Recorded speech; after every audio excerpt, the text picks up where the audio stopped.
Hello everyone, my name is Fina Bayan and this is my video series, My Season of Rest. In it, I will talk about how God led me on a journey into rest and how it profoundly changed my life.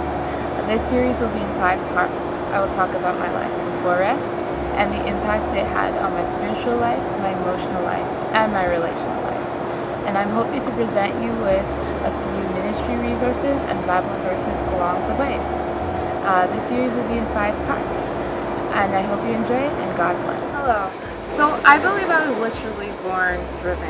I come from a Nigerian family actually, and in my culture it's very easy to be obsessed with achievements and accolades. So our family was very driven, and I was very driven from a young age. In fact, both of my parents are doctors.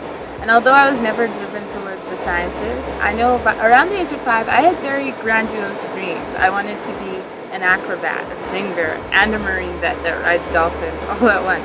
The sky was the limit for me. Then in that same year, we moved to Canada, and I experienced my first trigger that made me even more driven. I found out that my brother was diagnosed with autism. So all of a sudden, it went from being a kid who was having fun to a kid who sometimes has to babysit or take care of her brother in kids' church. So I was determined on top of that to try and maintain a normal life, which I did through inviting friends over all the time. So I would be constantly inviting people to my house to have a normal social life and kind of fill that void I felt from babysitting.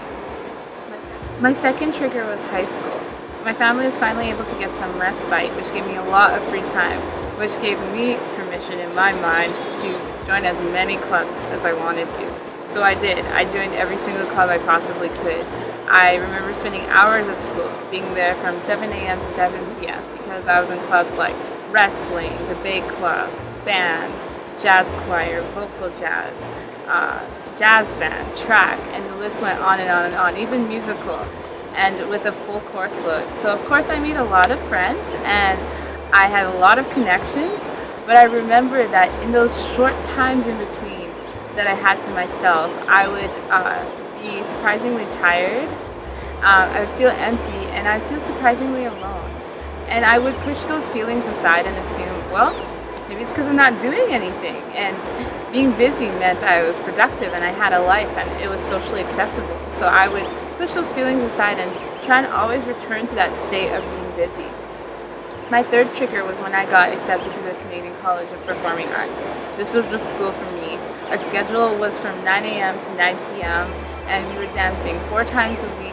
We had individual voice lessons, we had choir rehearsals, and we had auditions for shows within the school and also with companies in the surrounding city.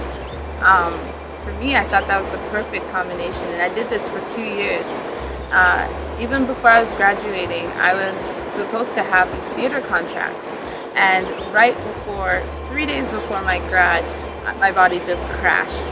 And next thing, my mom had to fly all the way to Victoria to help me get through my grad and to bring me back home to Saskatoon.